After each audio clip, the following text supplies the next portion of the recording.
Assalamualaikum warahmatullahi wabarakatuh. Perkenalkan, nama saya Ahmad Jelani Pramudia dengan NIM 1919 1050 1034 dari Prodi Perencanaan Wilayah dan Kota Universitas Jember.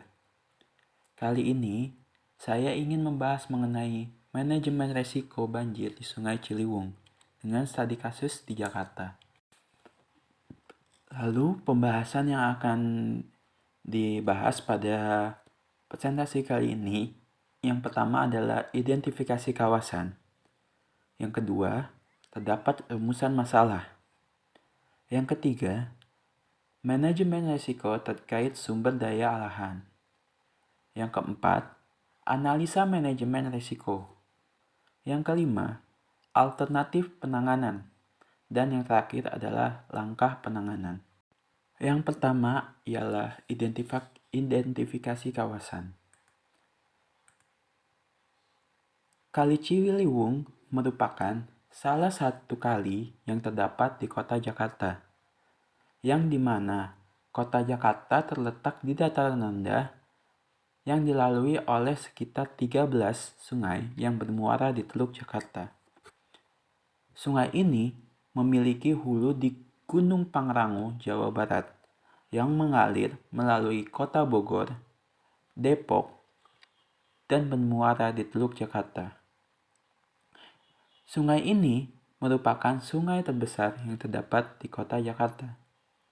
Sungai ini juga pada dahulunya merupakan salah satu objek penting pertumbuhan kota Jakarta karena menjadi jalur transportasi, di mana diketahui bahwa sejak zaman dahulu tercatat selalu memberikan masalah berupa banjir di Jakarta. Yang pada zaman kolonial Belanda, untuk mengantisipasinya, mereka telah membuat pintu-pintu air, seperti pintu air Manggarai salah satunya, serta Banjir Kanal Barat. Luas daerah aliran Sungai Ciliwung pada pintu air Ciliwung adalah sebesar 332 km persegi, dengan total panjang sekitar 109 km.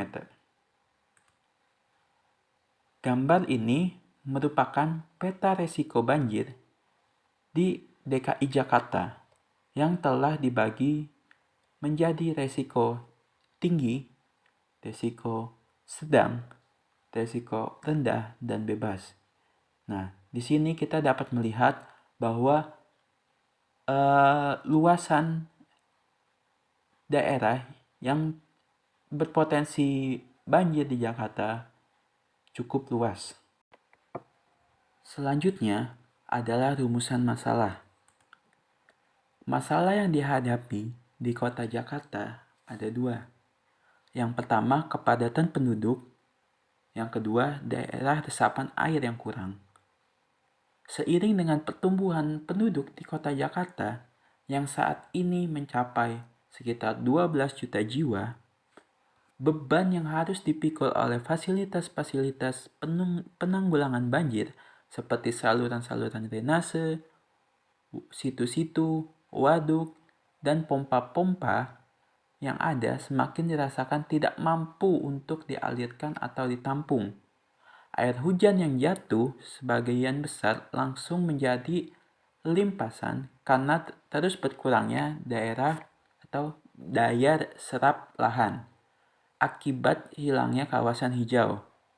Sementara sungai-sungai justru berkurang kapasitasnya karena ada beberapa sungai yang masih terdapat sampah atau penyempitan sungai dan juga terdapat pendangkalan sungai akibat pemukiman liar yang terdapat di sepanjang aliran sungai, serta kurangnya daerah resapan air di Jakarta seperti daerah sumber resapan.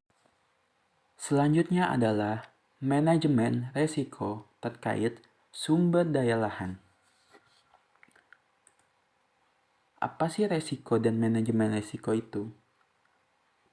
Resiko, menurut The Australian Standards AS 4360, mendefinisikan resiko adalah kemungkinan yang terjadi sesuatu yang akan berdampak negatif terhadap sasaran.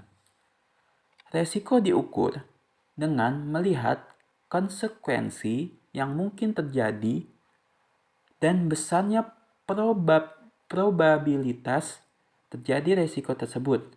Sehingga resiko atau risk merupakan fungsi dari probability atau kemungkinan dan konsekuensi atau akibat. Dari tidak dapat dicapainya tujuan proyek. Sedangkan manajemen resiko adalah sebuah proses sistematis dan kreatif atas permasalahan resiko yang mencakup identifikasi resiko, analisa resiko, pengurangan atau peniadaan resiko secara efektif, dan saat yang bersamaan memaksimalkan pencapaian peluang yang akan menjadi tujuan. Analisa resiko diuraikan mengacu pada AS 4360 dan PMBOK series di volume 8. Kemudian terdapat penetapan konteks. Yang pertama ada konteks strategis atau strategic konteks. Yang kedua ada konteks organisasi atau organization konteks. Yang ketiga, konteks manajemen risiko atau risk management konteks. Yang pertama adalah konteks strategis. Dalam konteks strategis, kita melakukan peninjauan SWOT atas pemerintahan DKI Jakarta sebagai organisasi pemersatu proyek, di mana stretch, yang pertama adalah stretch. Stretch di sini seperti dukungan dari pemerintah pusat. Kemudian adanya tersedianya sumber daya yang berpengalaman cukup dalam mengenai banjir. Lalu telah diketahui perilaku hujan dan banjir pada daerah aliran sungai di Jakarta. Kemudian weakness yang ada itu membutuhkan dana yang sangat besar. Kemudian tidak atau kurang konsisten dalam menerapkan peraturan-peraturan yang berhubungan dengan keseimbangan tata guna lahan. Selanjutnya, belum terwujudnya koordinasi yang baik dengan pemerintah daerah sekitar Jakarta seperti Bogor, Depok, Tangerang, dan Bekasi dalam hal pengendalian pembangunan perumahan dan industri. Tingginya tingkat urbanisasi ke Jakarta yang mengakibatkan tumbuhnya pemukiman liar di sepanjang bantaran sungai. Selanjutnya, Jakarta terletak di dataran rendah, bahkan sekitar 40% luas wilayah Jakarta lebih rendah dari muka air laut. Selanjutnya, terdapat opportunity. Opportunity di sini yang pertama terdapat tumbuhnya tekad pada pemerintah dan masyarakat untuk mengatasi masalah banjir. Selanjutnya, peningkatan lowongan pekerjaan makin dikuasai oleh teknologi pengendalian banjir. Kemudian terdapat threat, yaitu timbulnya gejolak sosial akibat dilakukannya penertiban sepanjang bantaran kali. Kemudian tingginya tingkat sedimentasi di sungai-sungai yang dilalui Jakarta. Kemudian sulit dan mahalnya melakukan pembebasan lahan. Kemudian ada konteks organisasi atau organization konteks. Konteks organisasi bagi Pemda DKI Jakarta adalah pekerjaan pengendalian banjir di Jakarta bertujuan menjaga citra Jakarta sebagai ibu kota negara Republik Indonesia. Jakarta sebagai kota yang bebas banjir akan dapat lebih mensejahterakan masyarakatnya. Kemudian terdapat konteks manajemen risiko atau risk management context. Konteks manajemen risiko bagi Pemda DKI Jakarta adalah pelaksanaan pekerjaan pengendalian banjir yang tidak terencana dengan baik dapat mengurangi pencapaian sasaran utama. Tujuan manajemen risiko akan memberikan pengertian akan sumber-sumber risiko, bagaimana mencegah timbulnya risiko, dan kalaupun risiko tersebut telah direncanakan, dan antisipasi penanggulangannya bagaimana. Dalam konteks manajemen risiko, perlu ditetapkan kriteria yang dipakai dalam memandang suatu risiko, yaitu kriteria probabilitas atau likelihood, kemudian terdapat kriteria akibat atau consequence, dan matriks tingkat risiko atau risk level secara kualitatif. Selanjutnya adalah analisa manajemen risiko. Nah, di dalam analisa manajemen risiko ini terdapat 3 analisis. Yang pertama, analisis lokasi. Yang kedua, analisis wilayah. Dan yang ketiga, analisis banjir. Analisis lokasi ini dibagi menjadi 4, yaitu letak geografis, daerah aliran air, perilaku manusia, dan kebijakan pemerintah. Letak geografis. Seperti yang kita ketahui bahwa Jakarta adalah kota pelabuhan, sehingga otomatis letaknya terdapat di dataran rendah. Yang kedua, daerah aliran sungai. Jakarta dialiri oleh 13 sungai yang bermuara di Teluk Jakarta. Dan tingginya curah hujan di daerah hulu menyebabkan limpasan air dari hulu masuk semua ke Jakarta. Yang ketiga, perilaku manusia. Jakarta adalah kota yang sangat padat penduduknya, sehingga banyak sekali pemukiman liar yang berada di sepanjang bantaran sungai yang menyebabkan penyempitan dan pendangkalan sungai, sehingga kapasitas sungai semakin lama semakin berkurang. Padahal limpasan air semakin lama semakin besar, mengingat daerah resapan di Jakarta semakin sedikit akibat pesatnya pembangunan pemukiman penduduk. Juga perilaku manusia yang kurang sadar akan membuang sampah pada tempatnya. Kemudian terdapat kebijakan pemerintah. Seperti kita ketahui, kebijakan yang dilaksanakan pemerintah sering tidak konsisten. Contohnya adalah penerapan RUTR.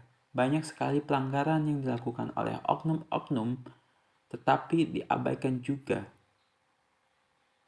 Seringkali studi AMDAL dalam perizinan hanya sebagai formalitas belaka. Kemudian ada identifikasi wilayah.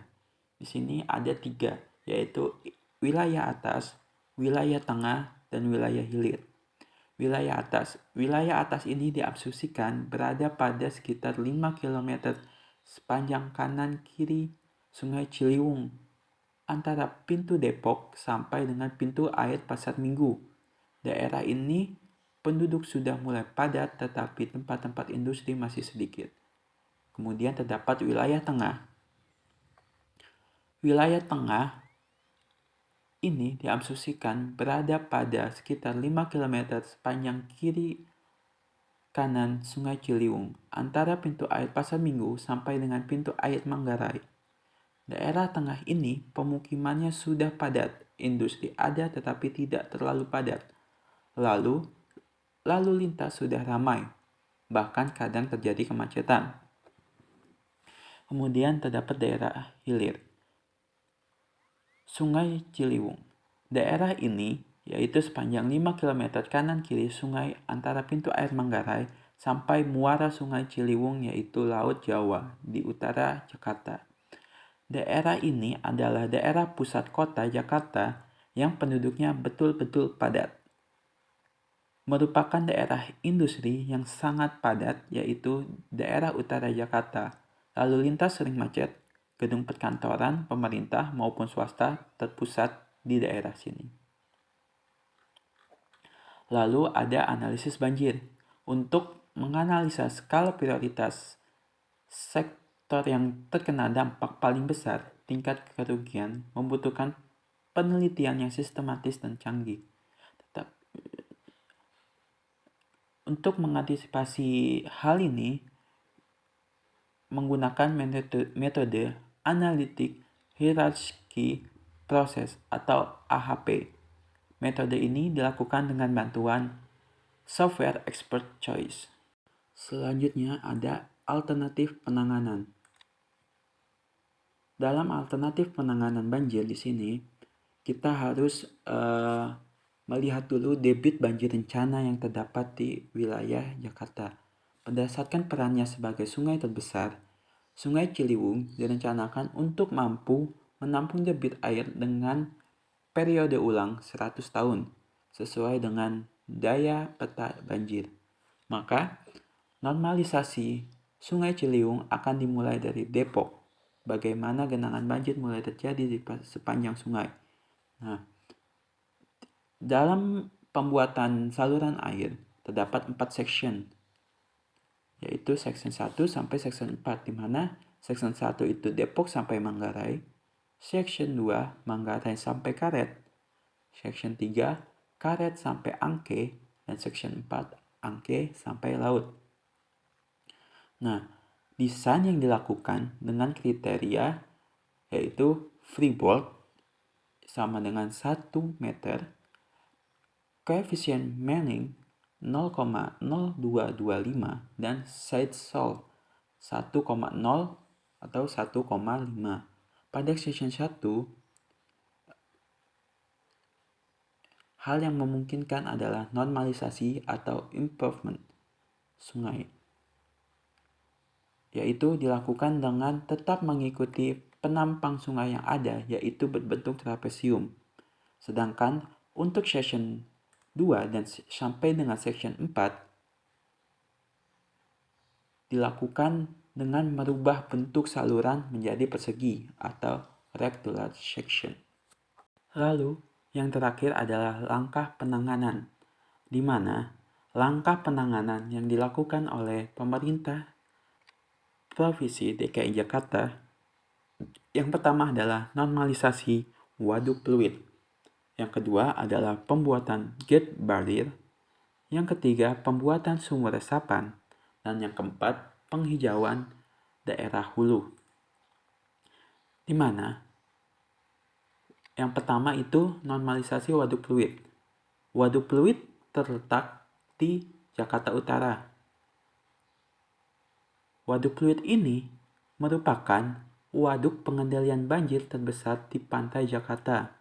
Waduk ini mempunyai daerah pelayaran seluas 2.080 hektar yang mencakup mulai dari daerah sekitar Monas sampai dengan sekitar waduk.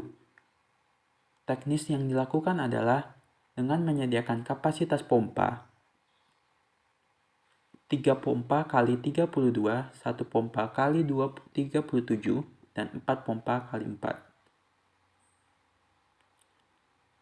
Kemudian, gate barrier. Karena berada di dataran rendah, kondisi banjir di Jakarta semakin parah bila bersamaan dengan datangnya air laut atau air pasang. Untuk mengatasi hal ini, direncanakan akan dibangun sebuah gate barrier yang akan ditutup bila datangnya air laut atau pasang. Sementara, air hujan yang melimpas dari daerah hulu akan dibuang ke laut dengan sistem pompa untuk memberikan efek sponge yang memadai. Maka pada section 4, daerah paling bawah akan dilakukan pedalaman tambahan sekitar 2 meter di luar luas penampang yang dibutuhkan sesuai desain.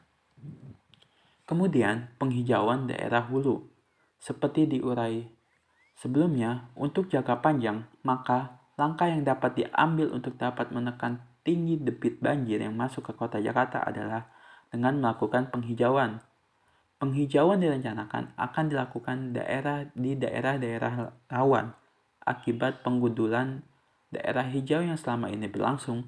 Pada setiap awal ini direncanakan penghijauan akan mencakup seluas 50.000 hektar.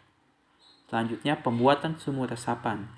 Pada daerah kota akan dibangun sumur-sumur resapan pada areal selebar kurang lebih 5 km dari kiri kanan sungai.